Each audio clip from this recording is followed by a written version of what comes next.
And we're back, people. Deluded. I'm back again. We've got Egal in the building. We say, my friend, you good? I'm Different chilling, man. location. Yeah, man. I'm in the new place. Honestly, it's so hot, so hot. Welcome to the United Kingdom, my I friend, man. before I lived in like a flat where I was like on the top floor, so you just open the windows on both sides of the place, you're good. But now it's like different level heat, man. I don't know how people live in this country with the heat. It's because there's no breeze. There's no breeze. It's just hot for no It's reason. also illegal to have like air conditionings hanging out Pardon? your. In the UK, you don't see people having air conditioners hanging out their roofs. Yeah, that's not really an us thing, man. Really.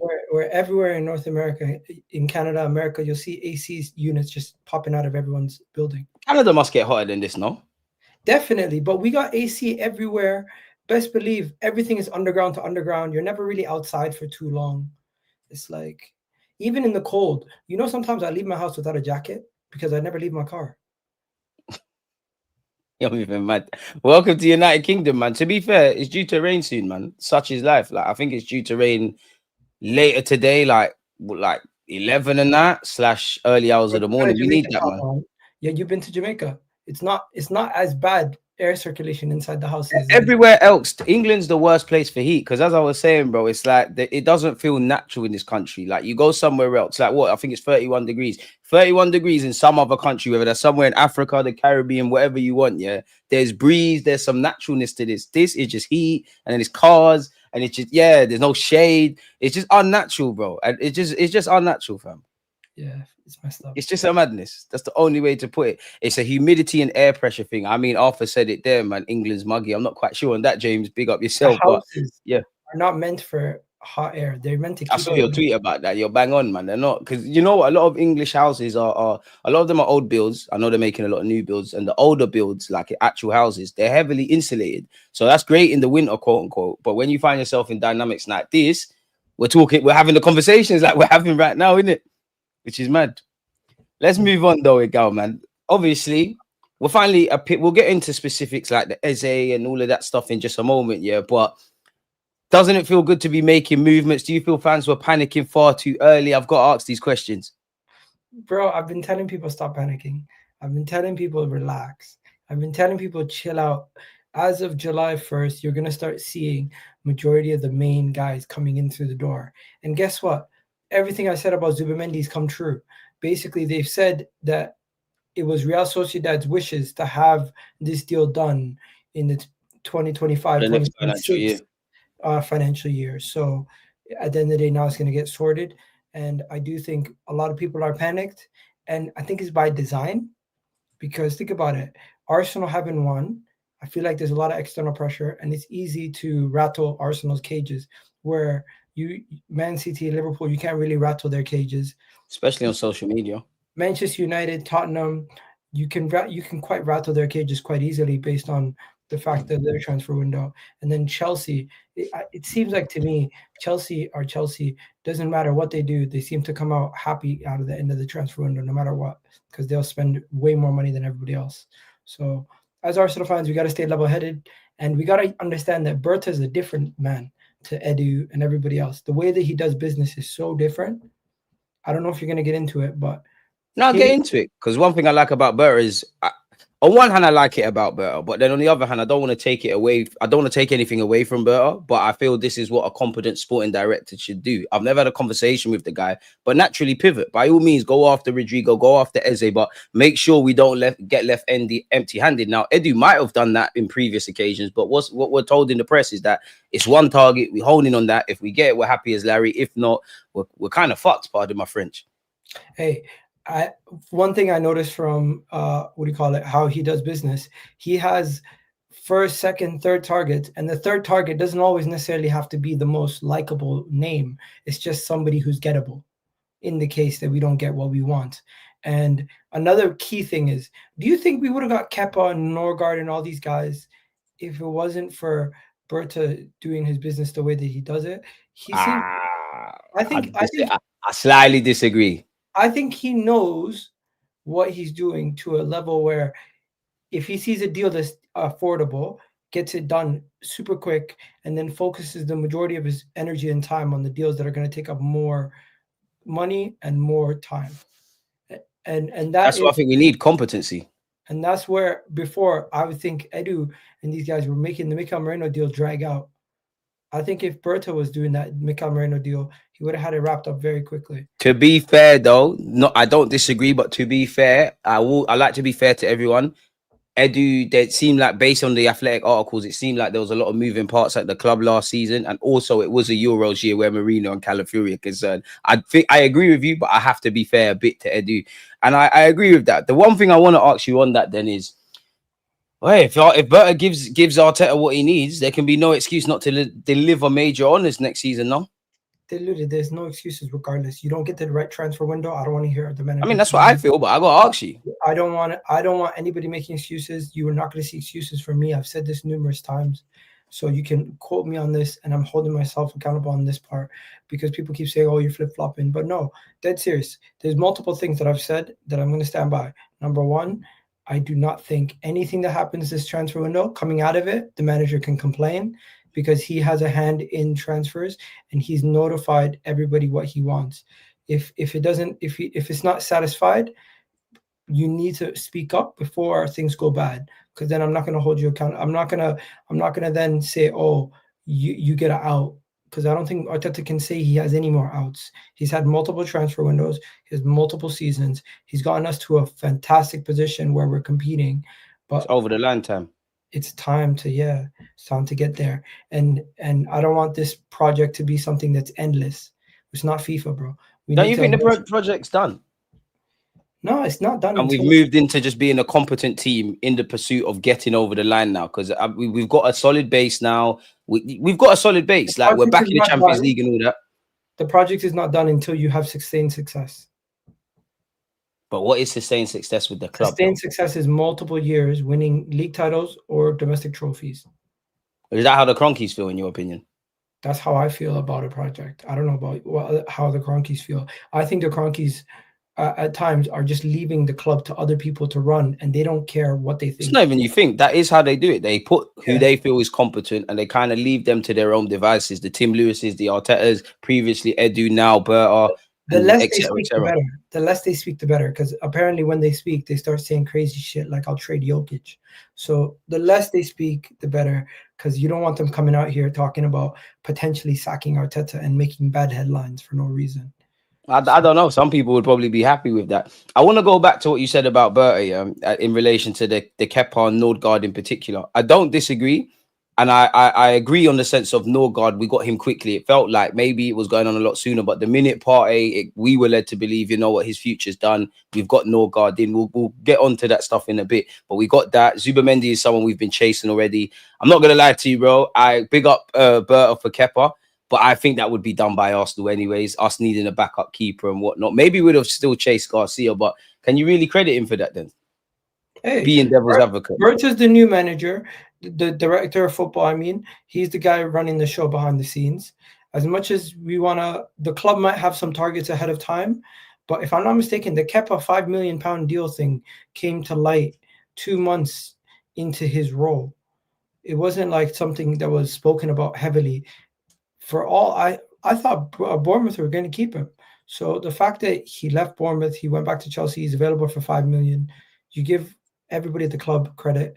Zubimendi, I'm not going to give him all the credit for Zubimendi, but best believe the way we do business going forward, I do think it's a lot down to him. The reason why the striker situation is so confusing is a lot down to him. If this was Edu, everybody and their mom would have known that this player is the one we're going for from later on in the window, the moment we start bidding. And until then, it would have been radio silence. I think one thing he's doing better is he's using the media to his benefit to try to lower valuations. You really think the media has a hand in lowering valuations? Yeah, like, because the media's on the right, the actual footballing world's on the left. You really think that has a hand in it? Bro, I do think there's gamesmanship by all parties in the press. But go on. There's smoke screens in the world, and it can happen in North American sports with draft picks. You can say you want this player and then actually want this player and then get better from somebody else. You can also, in negotiations for transfers, you have options. You have options, and if you show them you have, if you show them you have options, and you brief the media, or you have the player side brief the media, or you have the club side brief media, that can come to your favor as much as if you only have one target, it can negatively impact you, like Manchester United with Mbuemo, for example. So I do think it's beneficial to Arsenal to have Sesko Gyökeres deal working at the same time, Rodrigo Eze deal working at the same time, throwing in a random Nani Madueke and Morgan Rogers deal at the same time, just to muddy up the waters and everyone thinking, how are we going to get? Who are they going to actually get? And each person going into the meeting knowing that, you know what, Arsenal have the negotiation power now, because it's not we need to sell our player for as much money as possible. It's if we don't give them a good deal, they're probably going to go somewhere else. I'm jumping ahead a bit. Go on. Similar to Man City. People spoke about Man City getting good signings for decent fees for the longest time. It's because they don't go crazy and splash the cash too often on 80 million, 90 million pound players. And they're prepared to walk away as well. There's been several players. Some have gone off and been poor. Some have gone off and done very well at other clubs. But they've shown that they'll walk away. Harry Maguire, Van Dijk, Declan Rice, we know. Fred, Jorginho. Yeah, we've seen there's many. Koulibaly. So yeah, don't be surprised if Arsenal Football Club has a player there after the whole window and pivots last minute and ends up getting somebody else. We've done that before. I hear that, Egal, but like I guess I might be wrong, but when you said that, I went to Rodrigo because obviously, you know, Kepa's through the door allegedly, Zubamendi's through the door, Norgard's through the door. Between Sesko and Gyökeres, one of them is going to arrive. We'll get into Eze in just a moment, but for argument's sake, we assume Eze is going to be there. Assuming we do all of that, and in tandem, we're renewing new contracts and whatnot. And we get some sales, when everything's done, then you probably could pour everything into Rodrigo. Before we get into specifics of the players, do you feel like we have to maybe make an unpopular sell, whoever that is, to be able to get Rodrigo and Eze and all of these guys we've been linked with? That could be Martinelli. He's linked with a move away. I don't know who else, but you get where I'm going. All right. This is my take on this. Martinelli gets sold if Rodrigo walks in. Martinelli stays if Rodrigo doesn't. That's what I think. Because where's he go? Bayern. Yeah, but they're linked with bare guys. Like I don't even buy the Bayern rumors. I think there's a level of interest. But remember what you said about being able to pivot and all of that kind of stuff. They've got a list of targets, whether that's Diaz. They're not going to get Williams, but Diaz, Williams, him. They've been linked with Matoma. It's like, are they genuinely interested in Martinelli, or is it like he's on a short list? Remember his wages as well. I'm sure he would jump at the chance if Arsenal said, "Listen, you got to be sold and whatnot and whatnot." World Cup year. He's Brazilian. You bring another Brazilian in, pay him the most wages in the club, and play him in his position. Doesn't really favor him when it comes to a World Cup year. But if you bring in Eze and he's like told, "Oh, fight it out with Eze," and Eze can also probably play in more positions than Rodrigo, in my opinion, or maybe just as much. I think probably about even when you break it down slightly. Yeah, so I think he's a cheaper deal. It does make more financial sense if you're going to keep Martinelli that you buy it as but really and truly, if they're saying we're going to get both a winger and Eze this window, surely Martinelli is the one that's sold. And the reason why I think he's going to get sold is because, one, he would garner more income. Two, if you were going to give him a new deal, we would have already spoken about it. I'm hearing conversations about Gabriel Magalhaes got a new deal. Eason's getting a new deal. Mazzucchelli getting a new deal.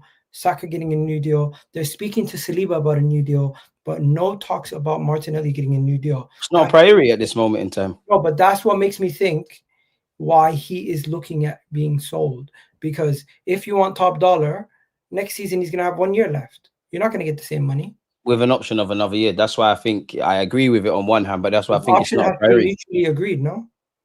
Yeah, they could. You think Martinelli's going to buck at the chance of staying at Arsenal as things stand? I know what you're saying about what all the other stuff, but he'll sign that. I think Martinelli, I'd extend it slightly differently, but I'd extend it to Martin Odegaard. I think you're playing for your new contracts in the sense that the club like you, the manager likes you. I'm not saying we can't upgrade on them, but you're on big money. More so Martinelli, because it's really just one season of Odegaard not really doing the business. But I think you've got to play your way into a new deal. I don't know what Odegaard's on, but I imagine something healthy. I think Martinelli's on like 180, 190. So it's probably like play for it sort of thing. And to be honest, next summer is probably, well, you could argue this summer, but next summer will probably be the only time you can get decent money. And I think we will extend it because it's not the same. But Lokonga, we've renewed, we've given him a 1 year extension. He'll probably be sold as well. So Burton knows what he's doing. I would keep Martinelli for depth, but if there has to be an unpopular decision and you're bringing in Eze and Rodrigo, it is what it is, man. Oh my, 180K a week for depth is a lot, bro.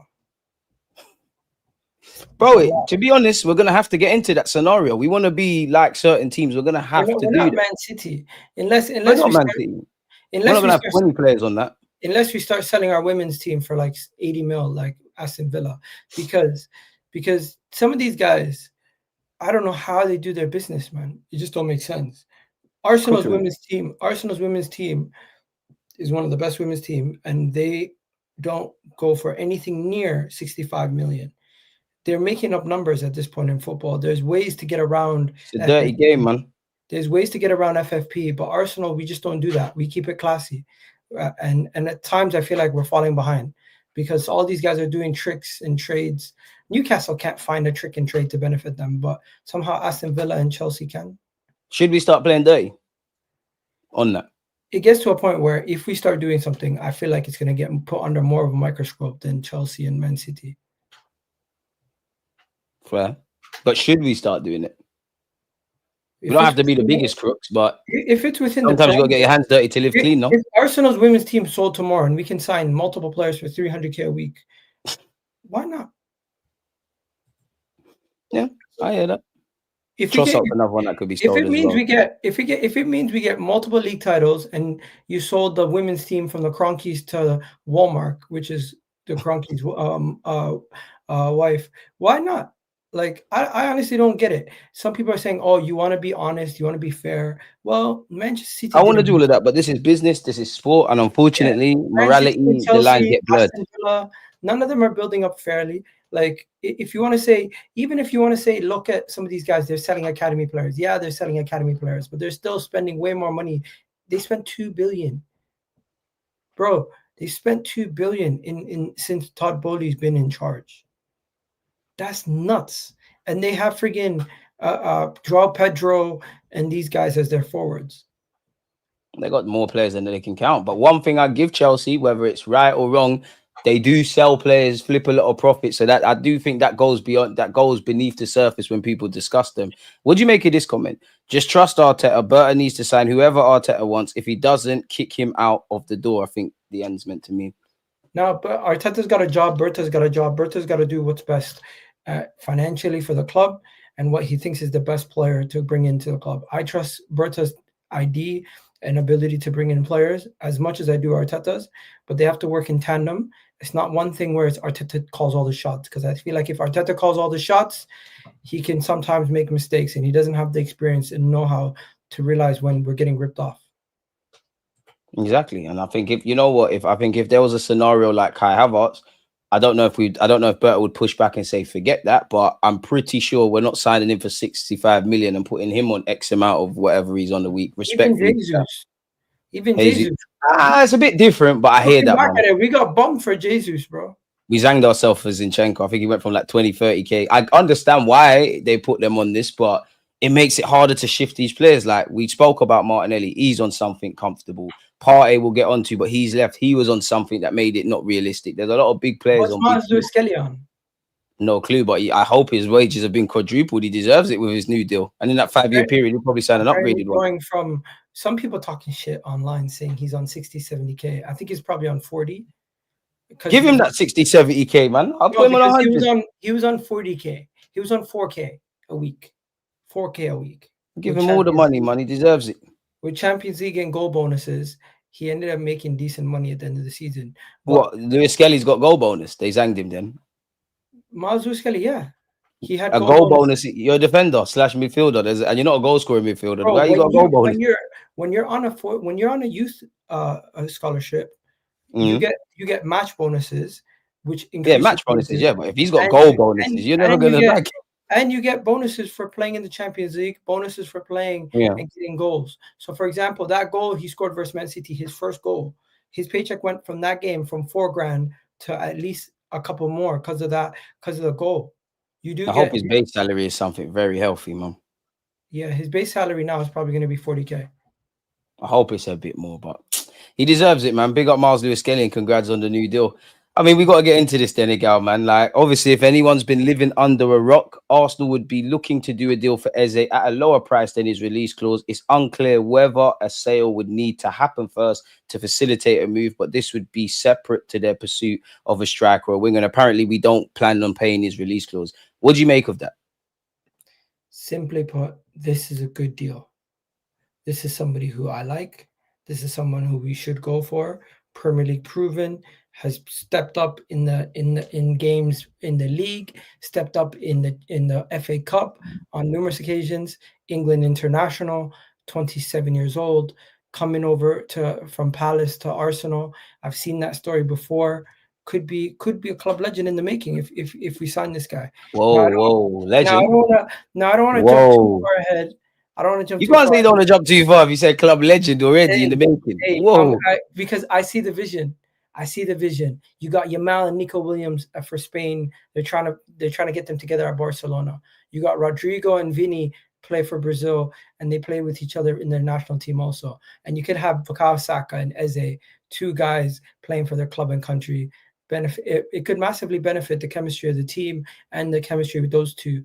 I do think he's a step above both Martinelli and Trossard. He has the passing and he has a goal-scoring ability. He can take free kicks. He can play in the 10. Now, with all the gassing and hyping up, we are going to have to pay 60 to 70 million potentially to get him, and I think he's worth the money. The majority of these players I see out there, their price tags are not worth what they're worth. For example, Kudus, he's not worth the price tag, but I think Eze is. He's not worth his release clause, but 50 odd, yeah. I'd have Kudus. Yeah, I'm saying his release clause compared to Eze's. So yeah, as for the fact that he's a alternative or somebody who can come in with Rodrigo, I don't know what they're gonna do, but if they get Eze, I'm okay missing out on Rodrigo. But if they get both, now we're cooking. I don't think we're going to get both, man. But I think one thing I would say is that's interesting is that this would be a separate pursuit. This would be separate to the pursuit of a striker and a left winger.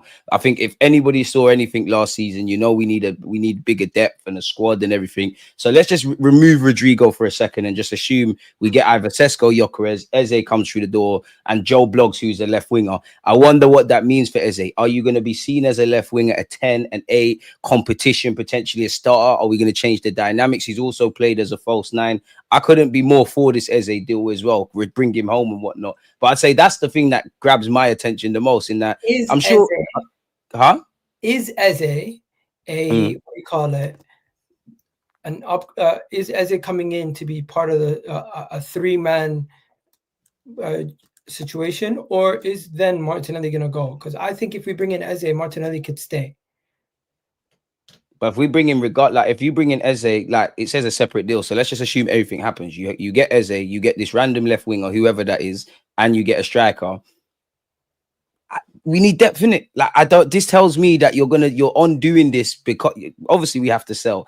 But I don't think you're necessarily factoring all of this around selling a Martinelli because you know he's on big wages. You don't necessarily know you're going to get what you deem as an acceptable fee. And if that is the case, that leads me to ask you, imagine you've got Sesko or Gyökeres, they're going to be on, in terms of wages, and I hate talking about wages, but they're going to be on something decent. Obviously, Eze is going to be on something decent. You've still got Gabriel Jesus. You've still got Kai Havertz. You still would have Martinelli and whatnot. If we want a squad, to a degree, we have to be prepared to pay some players these wages. I don't think the problem is us committing to paying first team regulars or squad players handsome wages where it warrants. It's just the ones that we are paying, there's too much air of doubt, surely.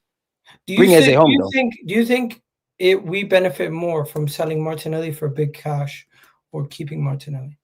I need to see where this big money offer is. Like for me, it's a techie one because a part of me feels, obviously I'm biased, I love Martinelli, but a part of me genuinely feels in my heart for Martinelli to kick on a tiny bit. A part of me feels you need to move on. I think you need to be on a team that's closer on the transition, that's a bit more direct, that's a bit more up your street type of thing. And then I understand if Arsenal let him go, because at the end of the day, we bought him for 6 million. If you were to get 30, 40, that's a profit. There is obviously the speak of, at 24, the penny might drop. He might finally look lit. But I'm just wary of the squad. One thing I would give Martinelli is if you've got your new left wing and you've got Eze, Martinelli in and around the squad. Because again, let's just take the first 10 games, for example, this season, right? Let's just say we've got Eze. Let's just say we've got Eze, we've got Sesko, and we've got Saka. 9 of those first 10 games, all of these that are bagging, plain sailing, there's no problem. on the 10th game, it might just be a bad game for Saka and Eze. Sesko might not be able to find the back of the net. This is where I'm on the squad thing, because Martinelli can come on against tired legs. I know people don't hear it. The options of Marino through the middle, Kai Havertz, they might just nick us a goal. This is where we've got to consider, because the loss of form, injuries, all of these things are prevalent. I'd understand if they sold Martinelli. And then even that, to go back to what you just asked me, Martinelli's on big wages. Martinelli might not want to leave. Obviously, Bayern Munich, you need no introduction how big of a club that is. You'd give it a lot of food for thought. But it's a World Cup year. You do have to ask yourself, since I know he's come from Brazil, but he's grown up here, innit? Like, he's grown up in England. Like, do you want to make that move? Bayern Munich, yes, they're a big club and they have spent big money, but they're kind of stingy. Like, they're not going to do any deals unless it makes sense. Ironically, Rodrigo and Martinelli have both been linked with Saudi. I think Rodrigo's more likely to do that than Martinelli, but I can't see that for either at this moment in time in their career. You could sell Trossard. I don't even know if I would sell Trossard, because I'm kind of in win now mode. Like, Trossard, Martinelli, the Kais, the Marinos, you lot can be part of the squad, but then I can't sit here and act like what you said wasn't valid, in that we are going to have to look at wages. But then, if you're going to get rid of Zinni and Tierney's gone and Nelson on 100 bags can go, it starts to kind of clean up. And then also for me, when you look at our forward line, bro, it's going to need some replenishment anyways. Like, in the next 12 to 18 months, you probably need about 3 signings, like it said there. Why not start now? You know what? Martinez is just not clinical enough. That's why it's a squad thing. Rodrigo's a step up. I do agree. Many a level raiser. Yeah, definitely a level raiser. I was speaking to Souls yesterday. He was arguing with me, saying Martinelli is not that much. Rodrigo's not that much better than Martinelli, and I was like, "Yo, chill out." He's way better than him. Come on, I love Martinelli, but come on. Yeah, I don't agree with people saying Rodrigo is like Alexis Sanchez. I think Alexis Sanchez was a much better player on the point of entry, exiting Barcelona and joining us than Rodrigo is now. But Rodrigo's way better than my man, and he can play in the 10. He can play out wide. He can play up front. He's obviously a level raiser. You know. Rodrigo's still 23, if I'm not mistaken.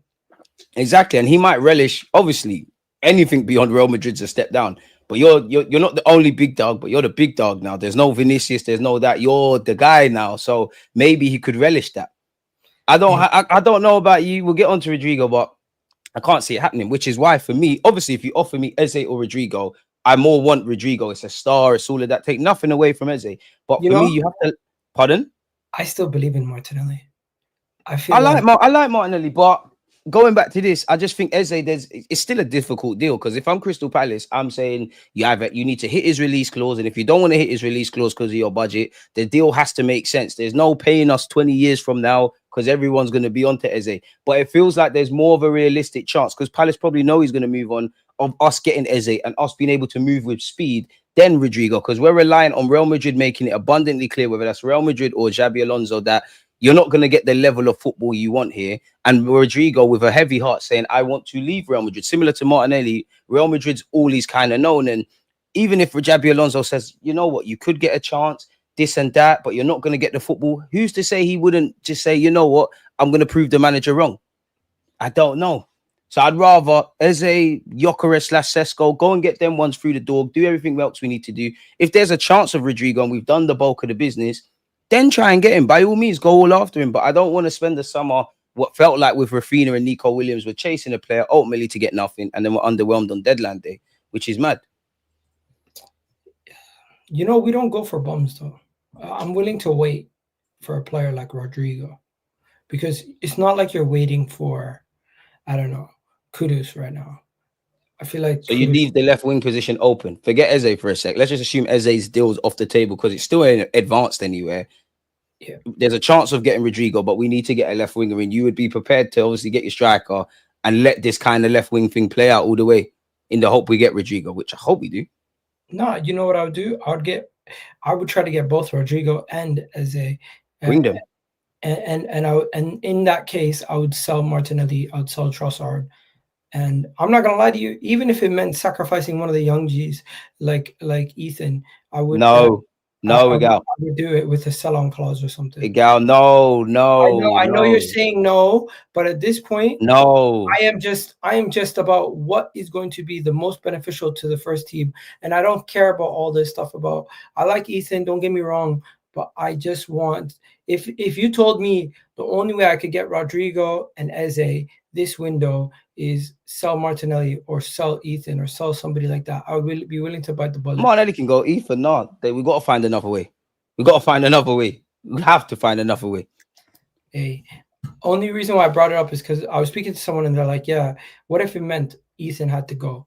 And I'm like, you know what? At this point, I just want to win. I really don't care about individuals staying or leaving. Although I like Martinelli, that's the same. I'm putting it in the same bracket as like the amount of hurt it would feel if Ethan left right now. Now, I'm way more open to letting Martinelli go. I'm a hypocrite because in terms of win now mode, Martinelli's probably more adjusted to that. But I don't want to sell either, but I'm more open to letting Martinelli go. Wanyeri, safe. Forget that. Forget that. I don't even think you need to go on loan. You're in my plans. We don't even got to talk about that one. Hmm? We don't even have to talk about that one. What do you make of this? When it comes to Rodrigo, I worry if he can handle the physicality in the PL. He's lightweight.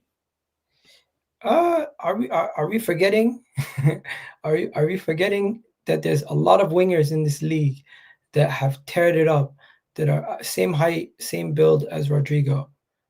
I know Mo Salah's strong and he has like strong center of gravity, so I'm not gonna say Mo Salah, but just look at Luis Diaz. Luis Diaz is quite scrawny. He's tall though.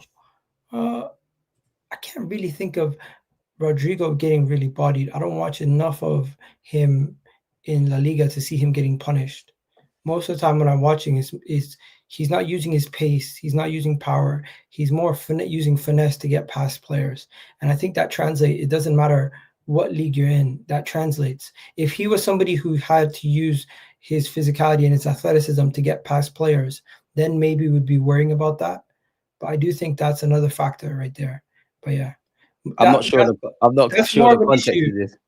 That was more of an issue for Martinelli when he was younger because he wasn't strong enough to deal with some of the punishment. Where Rodrigo is not really somebody who's going to use his pace to beat you. It's just how you buy into it, because I've seen short players or scrawny players, as you said, get absolutely bulldozed in the Prem. Equally, I've seen them get with it. I think it just depends on who you are as a player, if I'm honest with you. I'm not sure on the context of this by Shane, but he said, why wasn't Rodrigo in your Madrid/Arsenal 11 then, Egal? He was. Vinny wasn't in it originally.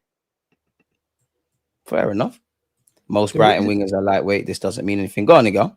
The reason why Vinny wasn't in it, Vinny was injured at the time. Is he talking about the original one or this season? I don't have a clue. That's the only comment I saw. Big up, Shane. Send another comment, Shane.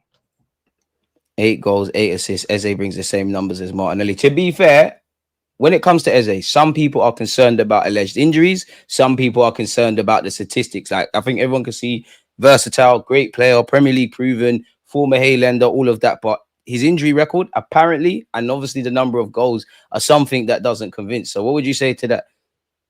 Because that does look like Martinelli numbers, and we're slating Martinelli, and then we're bigging up Eze. Eze is more clutch than Martinelli. Simple. I think he's somebody who, and I think in the final third, he's shown that he's more clinical, in my opinion. With the limited amount of chances that he gets. More intelligent. The limited amount of chances that he gets, he's a better passer in the final third. He's better execution in the final third. And with better players around him, I don't doubt that we'll see an elevation in those stats. What those stats don't tell you is that his team are creating much less chances per game. His team are getting much less touches in the final third. He's getting much less shots in the game. He's getting much less 1v1s. His XG per season is much lower, and he's being asked to be one of the main men to create. If you were to put Martinelli in that Palace team, he gets nowhere near the level of output that Eze gets. And it's that I think simple. He's bagging comfortably, though. Maybe not Eze, but I think he's scoring a lot more goals at Palace, man. I just think he needs to be in the team more direct. On the Eze thing, humour me. Let's disregard the fact that he could play off the left-hand side, yeah? Because I think everyone can reckon. People have some question marks about that and whatnot, but I think everyone could see right now that's kind of your in. I want to focus on midfield. First thing, do you think he could be an option in an 8 kind of role, either with Odegaard or with a Rice or anything else? And do you think, well, yeah, let's start with that. Let's start with the 8. That's why I said if we get Eze and we don't get Rodrigo, I think it's a situation where you want to keep Martinelli because he's going to be able to still play in the left wing.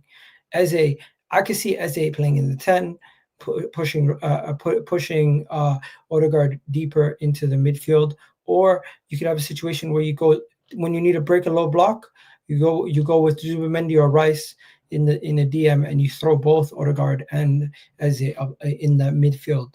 Honestly, and another thing is Saka comes off. You got another backup that can play on the right wing also. What do you think it means for Martin Odegaard? Obviously, he's the captain; he's gonna play. But like, let's just assume, God forbid, but let's just assume his poor form continues and he's stinking up the place. You've got Wanyeri in Arteta's mind. I think you have the option of Kai Havertz in there. You obviously could change midfield in total. To be fair, if you got Rodrigo and Eze, they could both play in the 10. So, what would you think that would mean for Odegaard, or what it could mean for Odegaard potentially? I think sometimes we're overdoing it. I don't think we have to think about it as, oh, what does this mean for Odegaard? I think it's more Odegaard's position safe, but if this guy performs in a good if he performs to a certain level, maybe he can come and offer us more options than just as a left winger, and that's more what I'm looking at, because I still view Odegaard's position as safe, and Should it be safe? I still view Odegaard as somebody who's just coming back from an injury last season, and I do think we're going to see the best of him once again this season. And I've not lost faith in Odegaard, but in the same breath, he needs to have more options, so he's not necessarily relied upon in every single game, in every single match for creativity, or because that's been one of our major issues. We don't have enough creative hubs in the team, and with Eze, it just allows you to have another creative player in the team. Should his And position be safe? no, because you always need problem solvers. You always need somebody who can offer you more. And if you can bring that in, it will only benefit and raise the level of the squad. It's not like a goalkeeper Ramsdale Reyes situation. Outfield players having competition for places tends to improve the quality of the whole entire team. Yeah, because you got to buck up your ideas, or you're not playing in it. And I think the fans and Arteta would benefit because we'd have a stronger squad. I think with Eze, obviously he could play off the left wing, but low blocks, the more plays, I think there's a lot we need to arrest tactically. But just saying them on paper, the Odegaards, the Wanyeris, potentially Eze, these kind of guys that can thrive in the pockets, we need that against low blocks. You either stretch them, provide width, and force the opposition out of position, or if you don't want to do that, which I think Arteta will go for the others, and you want to play through the middle, this is where you need people like Eze that can drive with a ball, play in tight spaces, because all you need is one player from the opposition to lose concentration. I'm quite bullish about Eze, if I'm honest, but a lot of dominoes need to fall. I don't want to get too excited. I know David Ornstein's giving it some credibility by speaking on it, but and I know you saw over the weekend, big up hand of Arsenal. He said we began talking about personal terms and all that. But it comes down to money. I don't think we'll have a free run at Eze, quote unquote, even though it's suggested we're the only ones. But it comes down to the money, how much we're paying, how much we're structuring it. And for me, how much do we want Eze? So we'll have to see. Listen, I'd love to wake up and Zubimendi, Eze, Sesko/Gyökeres, and all the other ones done at the very minimum before we jet off to Hong Kong and Singapore. But feels like a lot of dominoes need to fall in this regards, man. And yeah, apparently we're keeping an eye on him. Spurs have him targeted, but it seems like they're pivoting towards obviously Kudus. I think again the most interesting thing is the fact that we want three attackers apparently, or a left winger and a striker is a bit irrelevant to our pursuit of Eze. In fact, shout out one of my mods. They've asked the question, what do you think of us potentially getting three attackers? Personally, I'm excited. That's how it should be. One of our left wingers will leave to get money, smash the likes people. What are you saying to that, Egal? That's the ambition we need. We've been asking for ambition. That's what we need. And you know something? If we get three wingers, everybody who's talking shit about Norgard and Kepa needs to shut their mouths, in all due respect, because that means we saved our money for the pressing issues in the attack. And in the areas where we still needed cover, we got the cover. We just didn't go and break the bank in those areas. We didn't have to go and spend 20 million on a backup DM, a backup goalkeeper, another, another 50 to 40 million just on two positions that we ended up filling with quite cheap deals. So I'm very happy with the fact that we're linked to three players, but it better not be that one of those players is like a Nani Madueke or something like that, because then I'll be pissed. We'll get on to Madueke. What are you saying to this? I'd prefer Eze in the 10, especially in the transition. He's quite good in the transition. I just don't see us paying 68 million for him. Hopefully Crystal Palace will reduce the price. Do you think Palace will reduce the price? Would you prefer him to play in the 10 or off the left? Where are you at with that? Do you think Arsenal will go all the way and get it done? Where are you at with this? Hey, Arsenal are playing a very, very good game with Andre Berta since he's come in. It's a thing where it's like, we want your player. Here's what we're thinking. And it's like eventually it gets to a point where either the deal is affordable and we both agree on a fee with the club and we can get it done quite quickly, or it's going to be a situation where later on in the window, once we figure out what the plan is with everything else, we're going to get the deal done. I don't think financials for this Eze deal is going to have we're going to have any problems because I think it's relatively affordable for the quality of player that he is, and I think that the club would value him at a similar rate to what Palace would value him. We just don't have to pay over the odds. 60 to 70 million is quite decent for a player of his quality, and I think the club probably agree with that. Hence why they're even speaking to him right now. I hear that. Do you think you'll get two left wingers, DG? Yes and no. I think you might get two additional options on the left, but two out and out, primarily stronger off the left hand side wingers. I don't think we're going to do that. You might get an Eze and a Rodrigo. I hope that's the case. They can both play off the left, but they can play in a bunch of other roles. And when you get into that like latter end of the year and you got 2 games a week, 3 games in 10 days, that's where you're going to need Arteta to pivot and mix and blend. And I think it's going above. I think it's going above people's heads, but I'm not saying I want to see it on a consistent basis. But the Ezes, the Rodrigos, the Martinellis, Wanyeris, we can be a bit cute and clever with Saka. You can rest him for 20 minutes here, and now we're here, not start him here. Even though I think people do too much, Saka does need to start the majority of the games. But that's where my viewpoint is at, man. Hey, I agree. And one thing I'll say to the person in the super chat, if we sign 2 players that can play in the left wing, don't be surprised if it's an Eze or Morgan Rogers type. Morgan Rogers I think we've got more chance of Eze than Morgan Rogers personally, go. No, but I'm Just saying because Eze's got a release clause and all that. Yeah, because Aston Villa no longer need to sell. They will sell so many players before they get rid of Morgan Rogers. They'll sell their women's team and they'll do all of that stuff. And big up Crystal Palace. They are in the Europa League. They did win the FA Cup. But I think Aston Villa's project is a bit stronger. Big up their manager, Palace's. But I think it's less deep. And I think this Eze thing is probably something within the last 3 years, whether it was 2 years ago, last year, or this year. It's inevitable now. Like the man's 27. He leaves on a high as well. You can't also, as much as I think Eze will probably move on, you can't rule out him staying because it is a World Cup year and moving to a team can increase or decrease your chances. They are in Europe and they have won the FA Cup. If I'm honest, it'd be interesting to see what's going on with Palace. But then you could also argue, does Eze think this is as good as it gets? Because they're going to need a bigger squad. A couple of people might leave. Who knows? It's techie, man. Hey, I'm just happy when we walk in the room, Tottenham say we're out. That was funny. Because literally we walked in the room for Eze and it was like Tottenham's like, okay, I'm out of here. I'm not pulling this one. We had a backup keeper in Hine and Setford. Kepa's awful. We had a top DM in Partey. We wouldn't have had to spend any money in those positions if Arteta had done his due diligence. Can't dress this up. Stop it. I hear that, but Setford and Carl Hine's not good enough. Setford needs I'm not having it. Go on, take it away. Shane, Thomas Partey's deal would have cost us 26 million. 26 million. Even when you factor in Kepa, who cost us 5 million, plus his wages, plus Norgard and his wages, it's still less than the 26 million that it would have cost us for Thomas Partey. So stop it. We're overdoing this we're oversimplifying it. When you say keeping Thomas Partey would have cost us nothing, it actually would have cost us 26 million. It's not nothing. I just disagree with the keeper thing. Personally, I think Setford, I think Setford's a good player. I think all of that stuff. I understand that he's free, like that he's young and he's going to be the 3rd choice keeper. For me personally, I think he needs to be out there playing grown men's football. I think he's good enough to go and get that. I think he needs that kind of, every game matters and people are fighting for their lives and that kind of jazz, which is why it sounds mad. I actually want our club to go and get a Dan Bentley, a Scott Carson, a Tom Heaton, a 35-year-old man that obviously isn't going to break the bank, but you are going to just be 3rd choice. Let the young keeper go out on loan and play football. Carl Hine, I think, needs to move on. I think Kepa is better than both of them at this moment in time. Partey, I would have loved to have kept him. You could argue the club would have loved to have kept him because the plan was Zubamendi comes in, Partey signs a new deal, but we're at where we're at. We just have to move on. Hey, who's going to Partey would have got a new deal if it wasn't for his injury, like a theme of his career at Arsenal, which has been injuries. He would not be on the same deal he was on in 2020 to 2025 if he wasn't injured. He's a key player, quality player, central to our Arteta's system. Unfortunately, injuries have been an issue. Yes, I know his season has been, last season he was injury free, but there's 2 years tops. And how we've seen it before. A man will sign a new deal where he's relatively injury free, revert back to type. So yeah.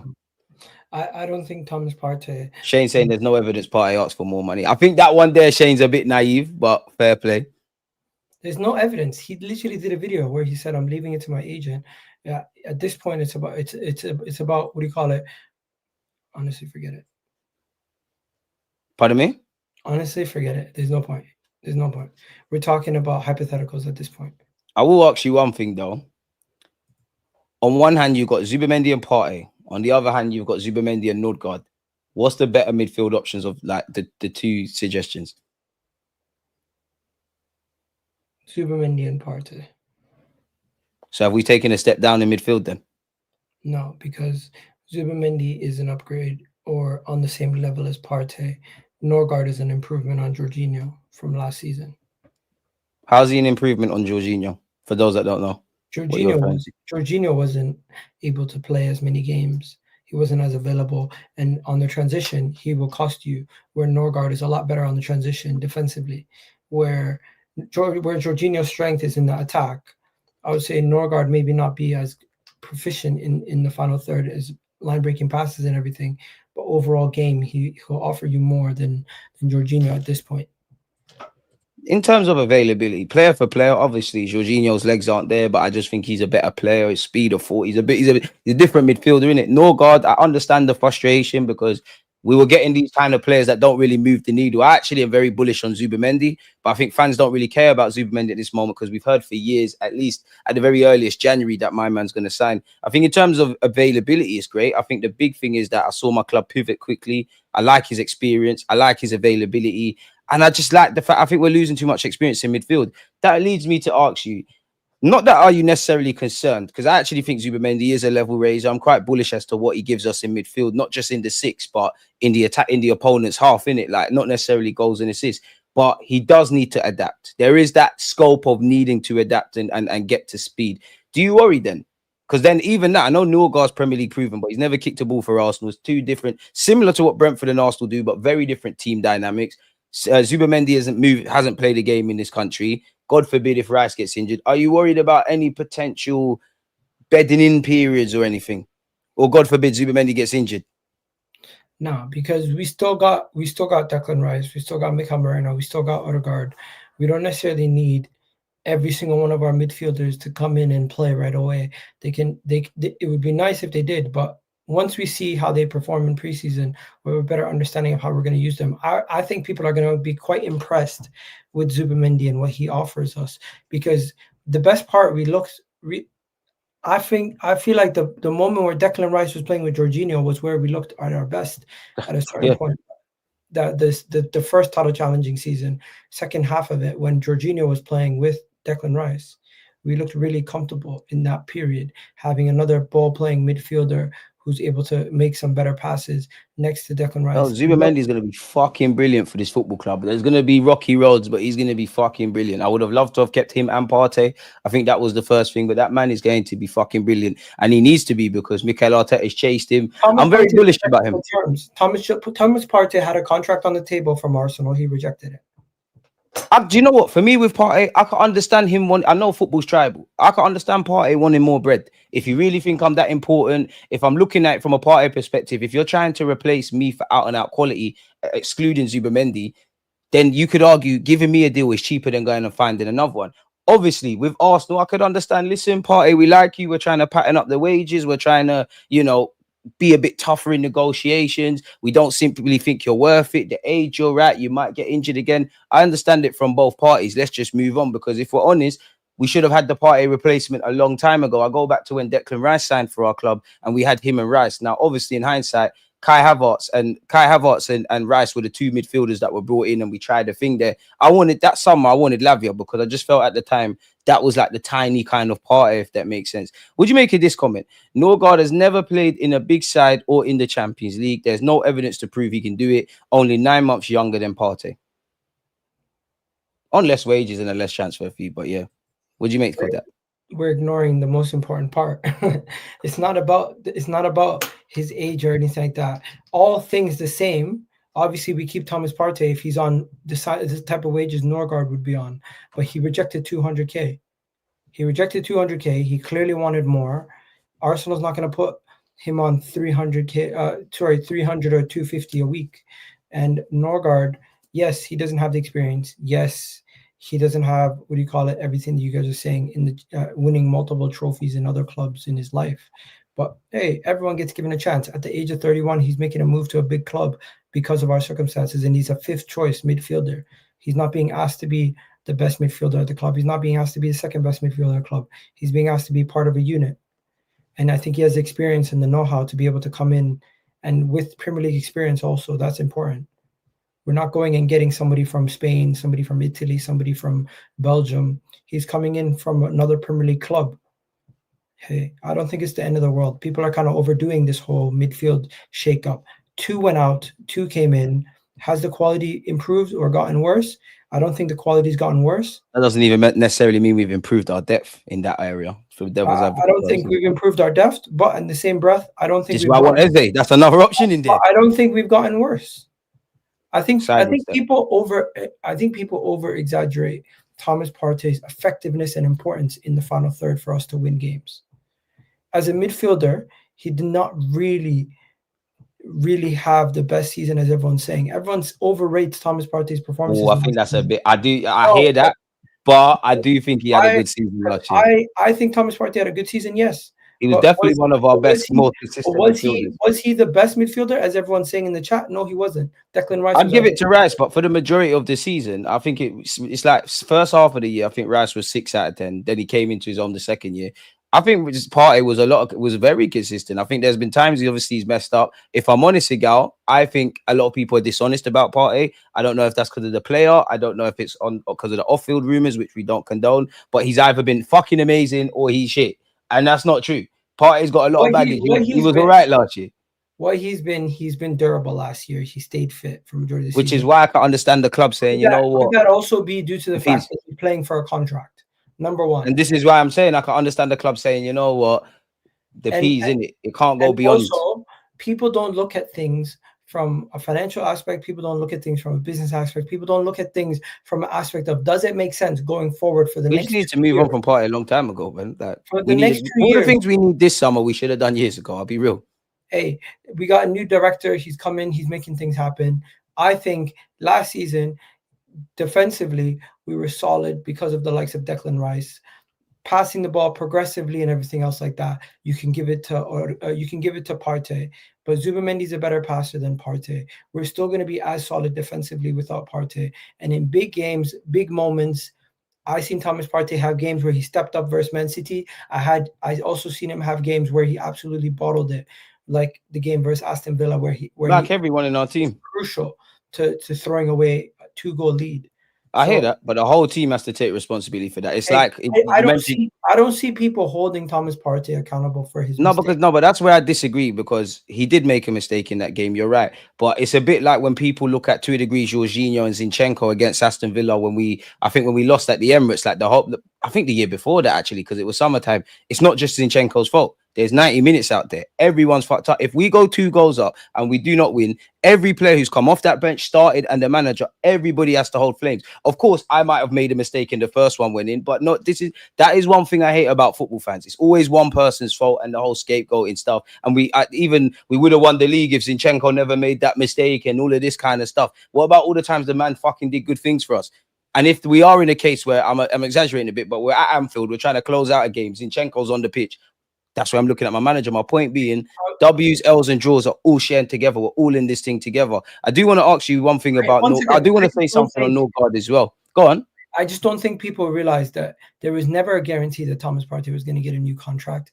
It's not the end of the world. I didn't want Partey to go, but it's not the end of the world. Like, obviously, it's too little, too late. Let's be very honest. In the last 2 years, we've all known Thomas Partey is a quality player. I wouldn't say the club have forced him out, but he's been someone a bit like Jesus. They've been open to offers because, on one hand, quality player, can't bet on his fitness, on big wages. What probably tipped the balance is, like Egal just said there, he's had a good season. He's playing out of his skin. Going into that year, this last year, they probably said, you know what, if he does this business, we'll sign, we'll give him a new deal. We heard the talk started around April. So this tells you that we had an eye and ear on it, but it wasn't something amazing. And where I'm looking at Norgard, of course, not playing in the Champions League, not playing at the top level, not fighting for trophies, all of these things are prevalent and they're valid. But at the end of the day, I'm not being funny, and it's not that they're not valid. I'm not being funny, but unless I've seen something new, is it not 2 goals out there and 11 players on each side? Football is football at the end of the day. And he's played in Euros and all of these things. He's all right. He's nowhere near party. Don't get twisted. He's nowhere near party. But he's not in isolation is calm. But he's not supposed to be. We're not supposed to be looking at Norgard. But that's why I think people are interlapting shit. Yeah, they're being disingenuous when you say Norgard is the Partey replacement. Well, he's not.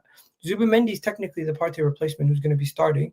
And I don't, as this comment here says, I don't blame the club for letting Partey go. And finally, I personally think it's a situation where at this point, we just need to calm down and judge the window completely once it's done. Because you can criticize in the moment, and I fully understand the criticism of letting Partey leave.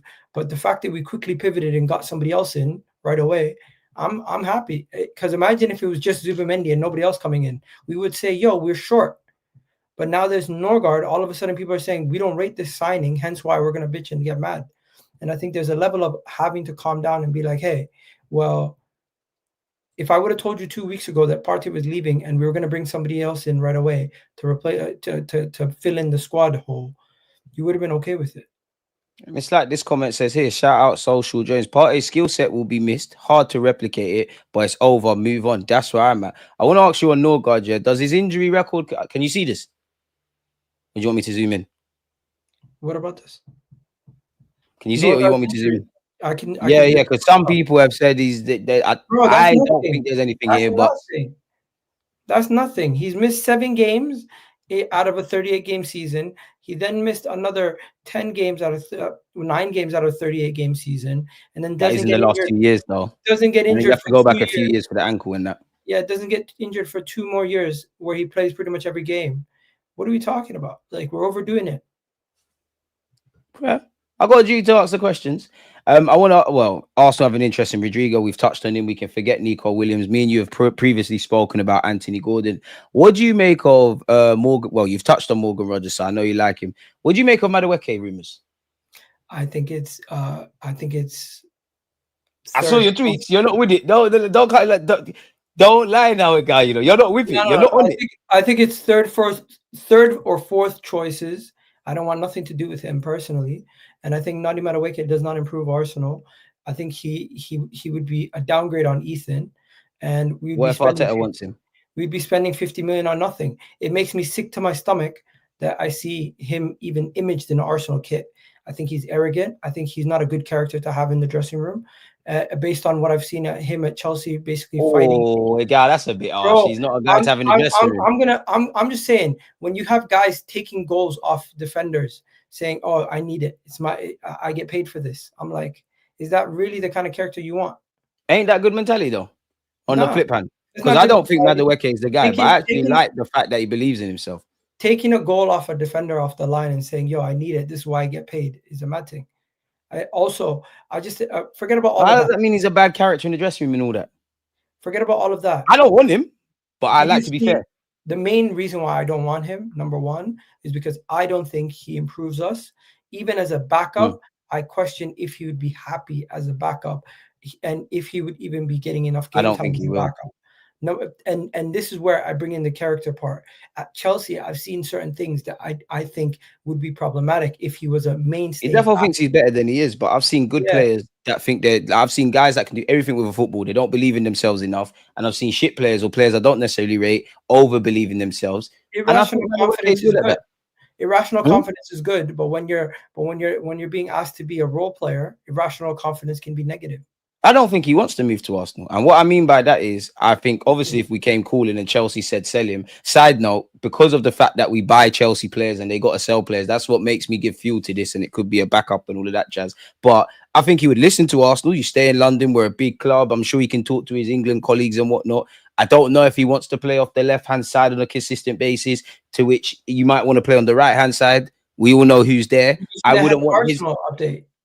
Pardon? Did you see the Hand of Arsenal update? He literally said exactly what you said. Yeah, you see, there you got it then. There you got it then. And it just doesn't make sense. And I understand win now mode. He's probably closer to winning now mode than a Wanyeri. But if Wanyeri's only avenue for next season, for argument's sake, is playing off that right hand side and deputizing and rotating with Saka, quote unquote, I wouldn't want Madueke to disrupt that. That being said, I don't want him. I don't really believe in him. I don't think he's as bad as people make out. But again, I don't want it. Bro, Ethan had more goals than him in all comps last year. But what makes you think? What makes you think a man that's gotten that much game time, that much opportunity, who had less goals than Ethan, who barely started based on what some Arsenal fans are telling us, and got barely any minutes, and Arteta was disrespecting him? I personally think Ethan should be given the opportunity to be the backup to Saka and to be given more opportunities as a backup. Now, if you say we want more competition for places, if Trossard stays, Trossard can also play as a backup right winger. If we sign Eze can also play as a backup right winger. If we keep Martinelli will predominantly play as a left winger and nowhere else, right? And Jesus comes back fully fit, he can also play as a right winger. We forget that we still have Jesus at the club. Nani Madueke offers. When's he coming back? Is it is January, innit? I might be wrong. Potentially, he's not going to be a fit until after the window. But I don't think there's any reason for Arsenal Football Club to sign Nani Madueke. But the only logical thing that I've noticed behind why we're linked to him is because Berta does business, and the way he does business is he'll line up an A, B, and C. And in my opinion, Nani Madueke to me seems like the C target. The A target's probably Eze, and the C, and the B target's probably Morgan Rogers, based on the report that we got from David Ornstein today. Those are the three names they're speaking about as potential additional signings. What do you make of our pursuit of another defender in Mascaro? I rate it. Bro, we need to get a young up-and-coming defender to come in and be ready in the case that we lose Saliba or Gabriel gets injured or something like that. And this guy's highly rated in Spain. They're very comfortable on the ball. Spanish international, comes from a Spanish academy. You know how they play. 6'3", has the height, will help us out with the set pieces, set piece FC again. And overall, he has the capability to become a player who potentially could be an understudy that turns into the main man if Saliba were to leave. And we might have somebody in the building in the case that Saliba were to ever say, you know what, I'm going to Madrid. I mean, the one thing I like about him is he can play left-sided centre-back, right-sided centre-back, and right-back. And for obvious reasons, you know, we had a lot of injuries to our back line. And, I mean, people can criticise Mikel Arteta. And I'm not even going to do the whole acting like he's been amazing thing. But if there's one unit of our team, so you got the defensive unit, midfield unit, and the forward unit, right? There's been progress, a lot of progress with our defensive unit. You mentioned Saliba and Magalhaes. They've developed under the guy, and there's plenty more. So that is what entices me to Mascaro. And obviously, can be a bit cute and clever with the price. Clearly, we wanted another defender. We tried for House, and it didn't work. Last January, we tried for Victor Rice. I don't know how far, if we did go that far for Mark Gurhey, but we do need another defender. And I'll remind you of this every time we're here, Gal. I told you weeks ago we need a defender. He's like, no, we don't, man. You're talking about a defender, man. And my next hot take for you, Gal, is beyond the obvious. Left back, no? Let me finish. No, you didn't. No, you didn't. You said defender. You said defender. You said defender. I'm happy you mentioned left back. My next hot take is we need another left back. Big up Lewis Skelly. There's game time there. I'm well aware of all the other options. We need another left back in that squad. That's my next one, Nigga. You think we get Hato? We have money left over. I don't think we get Hato, if I'm honest with you. I would love him. He could play left back, long-term centre half. I think if I was Hato's agents, I could understand leaving and going to a bigger team. But I'm not being funny. What about Calafiori? That Calafiori be good. There's game time here, bro. And Calafiori needs to stay fit. You've been injured for 100 days. I got a lot of time for Calafiori. But Hato would be great. As you kind of said, we have to kind of future-proof before we obviously need to. For me, it's a case of, with Hato, if I'm him, you're 19. You've played over 100 times for Ajax. You've captained them. You've got a year playing centre-back and left-back. I don't want to be disrespectful to Ajax because it's one of the biggest clubs in Holland and historically one of the biggest clubs in Europe, right? But the pressure that you're probably developing there is not going to be the same that if you're under the microscope in the Premier League. You don't need to move yet. I would at least stay for one more year. I promise you, I promise you. You know what?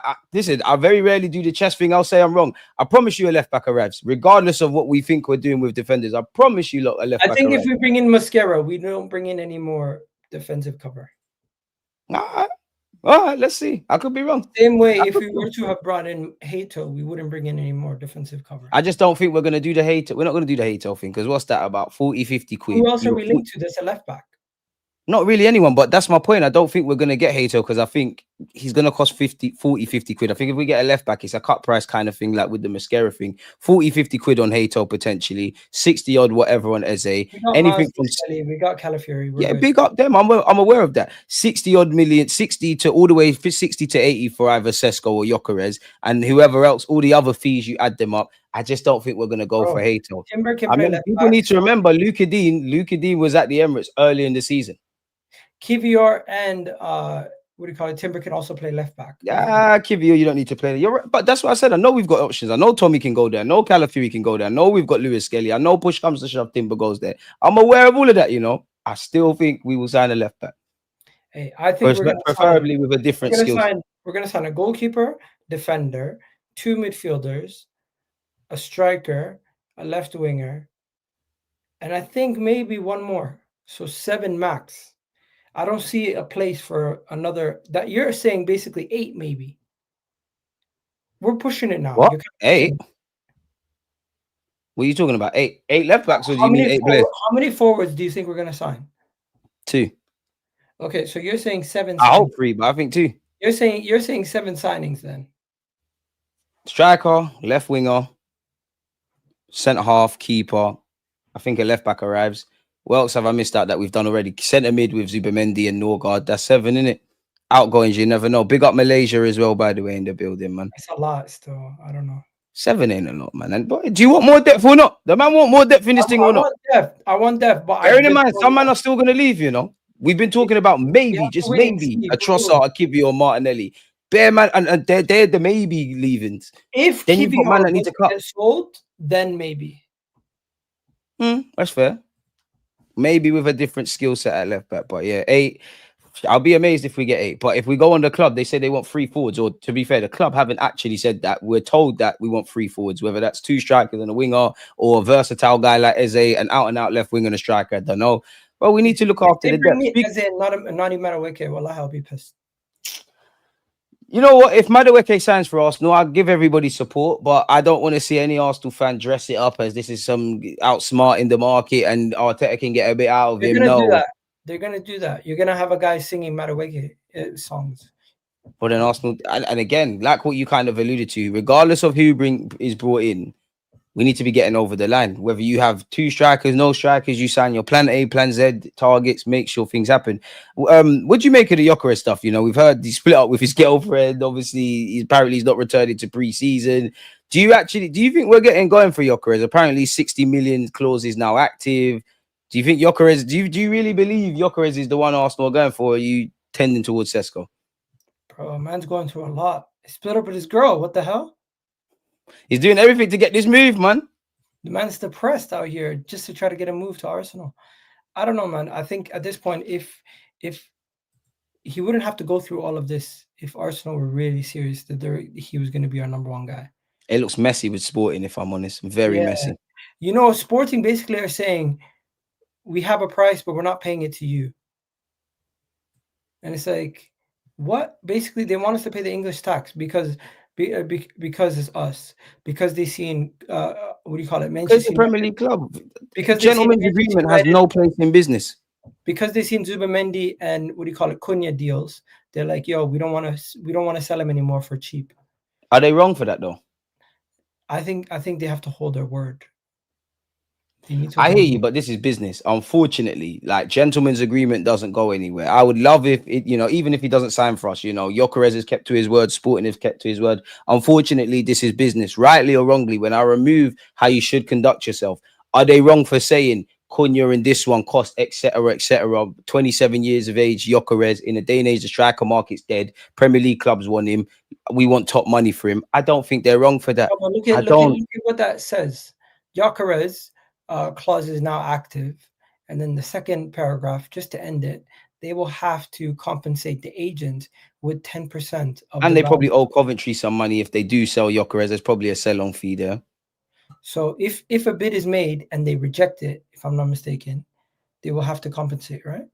And the saddest thing is, there's no way of verifying if that is even true. Like that could all be nonsense. Because that for that to actually have legal ramifications, that has to be in his contract. If they just said it to him that if we don't accept it, we'll pay you a penalty fee, there's no legally blinding nothing. Now, obviously, you've broken your word, you've done all of that, but it don't really make sense. Yeah, And this if is why I you would have say, to yeah, write what's down, being you're right. reported in the media and what's actually going on in the footballing world could be very different things. All of this could be nonsense. True.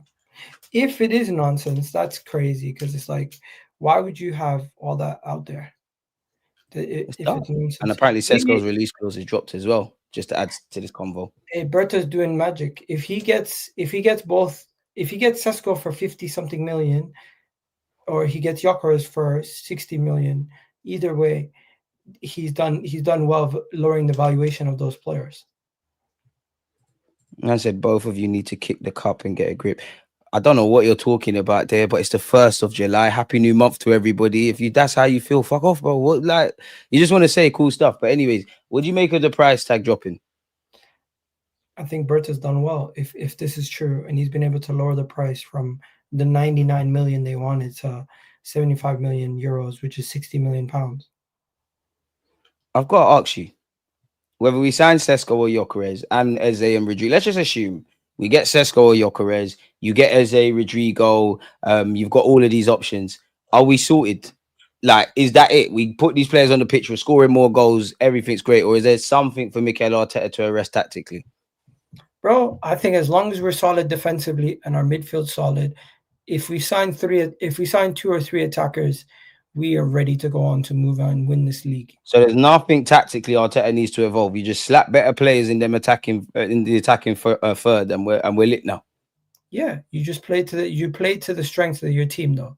But how does that break down? Okay, Sesko, Gyökeres, they're great players. Put Gyökeres up front. Put Rodrigo there. Let's actually say, you know what? Put Odegaard in the 8. Put Eze in the 10. How are we breaking down low blocks? The way Surely there's something tactically beyond just how good these players are. Surely.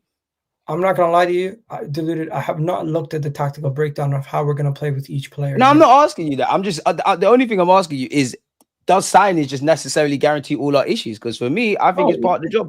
That would be naive for me to sit here and say, yeah. Yeah, no, that's what I'm trying to get to. Just make the signings and everything's done. But I obviously that's what I was getting to. That would be left to the manager and that would be left to the team to figure out what the best way to play is. I personally think it's this embedding program. Whoever we bring in, we're going to play the same way we played to end off last year, and we're going to transition midway through the season, because it's not going to be a situation where Kai Havertz is sitting on the bench to start the season. He's going to probably start. Each player who we sign is probably going to come off the bench to the first game. I don't think it's a situation. Only Rodrigo I see potentially starting from week 1 because the money we're going to be spending on him. Do you give any food for thought to the Ikatike rumors? I know we're primarily linked with Sesko and Gyökeres. Like, do you believe it, or is it just another name clicked? It's a mirage. It's a way to lower valuations. So once again, show people you have options. Do you believe any of the talk with Ademola Lookman? Would you have Ademola Lookman? I heard talks about it back in the summer. He's always linked with us. Last year, and I heard talks about it in January. But the rumor has it that scouts do not trust Gasperini system players to translate. Damn. I'd have him, but I want to explore as far as we can go with the Eze. Gasperini's system is very unique, and players who've been transferred from his system previously to much bigger clubs than Arsenal have struggled. Apparently, the Arsenal app have announced Kepa. Kepa's actually signed for us. Actually, in Arsenal, he's actually a Gooner. Welcome, Kepa. Welcome. I might not rate you, but we give everybody a chance. He's been announced. Can he take Raya's spot? Zubimendi's next. I hope so. Do you think he can take Raya's spot? He has competed with Mendy at Chelsea, done his thing at Madrid, competed at Bournemouth. Nah. I gotta ask the questions. Right, big up yourself, Kepa, man. Big up yourself, man. Big up yourself. What else have we got? Big up Miles Lewis Skelly for signing new deal. Go on, Egal. Now, you know what? Welcome, Kepa. But yeah, Arsenal fans are going to be fuming that this is the first sign we officially announced. My last thing for you before I let you get out of here, yeah. I'm sure you saw this on social media. Premier League TV coverage will feature touchline interviews with substitute players for the first time next season. Cameras will also be allowed in changing rooms, but under certain restrictions, which includes never when the manager is delivering team talks. What do you make of that? What the hell? Well, that tells you everything. Nobody's home. That's why the wind closed the door.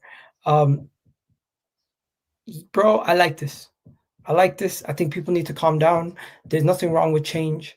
I think some people don't like change and they feel like everything's North Americanized in the sport. But the reality is we needed to see something different than the same old TV coverage. TV coverage in the Premier League is kind of getting dull. At times, I would rather listen to like ourselves or one of our podcasts or watch along at times rather than just listen to the broadcast. TV's dying, man, and they don't know what to do about it. Well, yeah, so they got no strategy. This brings something else to the match experience, and if it's showing us the locker room, as long as guys aren't walking around naked like Chiellini, or what do you call it? I know that was wild what he did, or you don't have people effing and blind and calling out managers during games. It's going to cause more drama. It's going to cause more headlines. Going to cause more talking points. And I'm here for the drama. I like it. I think the NBA, they miss a trick sometimes, not having players speaking at halftime or coaches speaking at halftime. They should do that more often in Premier League games. And I think it's only 1 out of the 3 they're going to do at any given day. But I would love to hear from. I'm running on the pitch, I think, and following the celebrations. The next thing they're going to do. The celebration thing is amazing because La Liga, they do it, and they do it very well. When a player, I don't really care about the celebration thing. A man scored a goal, do your thing, innit? No, but think about it. The dramatics of watching the game, and you see Declan Rice score the free kick, and he's standing there like, "Yo, what up?" I mean, if it could look better than how it looked when he scored against Real Madrid, I think it looked pretty wavy when he did that. I'm just saying, out of all of these things, I don't care about that one. Look at La Liga. Jude Bellingham scores a goal in a derby, and you see him raise his hands, and cameras up close up on him. It's not WWE though, man. I hear it, but for me, obviously, as a football fan, like all of us, you want to get as close to the action as you can. So any little insights and whatnot, I'm all for. Experience is better though. Yeah, if I was a player where emotions are heightened, I don't want this because I might just be emotional. My emotions might be high. I might say something, and now you're telling me I got a bad attitude. If I'm a manager or a substitute player where we're trying to win a game in a high pressure environment, I don't really want to see this. I don't really want cameras in the change rooms. I don't really want this. If I was a coach, I wouldn't want this. If I was working at a football team where this would impact, I wouldn't want it. As a fan, I don't really care. I mean, if it works, it works, but I find it a bit cringy more than anything. You know, the crazy thing is, how is it that anything that changes football, people get upset? Like, do you guys... People don't like change, bro. In life, people don't like change. VAR and like goal line technology were positive changes in football, and I've never seen so much anger towards it. Because I think with that, the anger is misplaced. I don't think in theory, I hear it. There might be some people that say don't bring VAR. I don't think it's VAR like the technology. It's how it's implemented, especially in this country, and the inconsistencies with how they draw the lines and all of that jazz. I think it's misplaced with that. But that's life. I mean, we weren't around, but I'm pretty sure when somebody invented the first ever car, people were like, we don't need cars, we're riding horses, or I don't need a telephone, I'm sending it by letters. Something innovative always has to happen, innit? Essentially. That's just how society is, and football mirrors society. It's never going to change, man. Like it says here, VAR just being used by idiots. Now the players won't talk and be robots with generic answers. To be fair, I think in this country, rightly so, I actually say the players have generic answers. You can't. That's one thing I wish players, and it's more of a society thing. I wish players in this country could behave a bit like the North American ones, show a bit more personality. That's why they're going to be moving generic, because they know anything they say on the mainstream media, they're in issues. You got an attitude problem, or I think that's more to do with the media and less to do with the players. Exactly, that's what I'm alluding to. Yeah. But I think that's a society thing in this country. Also, massive part to do with rival fans and tribalism, because if you Egal, sorry to cut you, but I agree with that. But I think the man them are not comfortable. You see, you know what Culture Cam does, and I forgot the streamer, but he had Tuba Akpom, all of those kind of guys. When these footballers are chatting to them, they're relaxed, they're comfy, they're talking and talking. Even me, when years ago with the Brook Norton Coffees and Amari Hutchinsons and that, and then you see them in the mainstream media, they're uncomfortable. They know everything's being twisted and whatnot. When you're relatable, you speak their language naturally. It's like me and you, or whatever. If I know someone, I'm gonna be a bit more talkative or whatever. If I go somewhere else, you're going to hear a bit more PR. But what was you was about to say something? Honestly, I forgot what I was gonna say before you interrupted. It's mine, no, man. But yeah, I'm not really for this. But it'd be interesting to see, especially Arsenal versus City. Welcome, Kepa, to the biggest club in London. Done. Big up Kepa, man. I hope I never get to see you play, but yeah, big you up, Kepa, man. Egal, what content have you got to come out today, man? I got into a little bit of our argument with Gunner Soul, so we had. I'm gonna repost that. I clip it up and repost it. I got. I just did this. That's pretty much it. If I do a video, it's probably gonna be later in the evening, maybe like 9-10 o'clock. Probably do a live stream then, if there's more news. But overall, just keep an eye out for it because I've been just uploading content left, right, center. Subscribe to the man's platform. It's in the title if you're too lazy to do anything else, people. You heard the man, 8, 9, 10 p.m. One of those times he'll be there. Turn on the notification bells. Egal, as usual, one love for being here. People, I'll be back at 4. I'm sure we're going to go over the same talking points, but it is what it is, man. Appreciate you lot, especially those who have subscribed to Egal's channel and mine and smash the like buttons and that. Whether you're on Twitter, Twitch, or YouTube, one love. Egal, appreciate you, man. Let me let you enjoy your day, Killy. In a bit. Come on.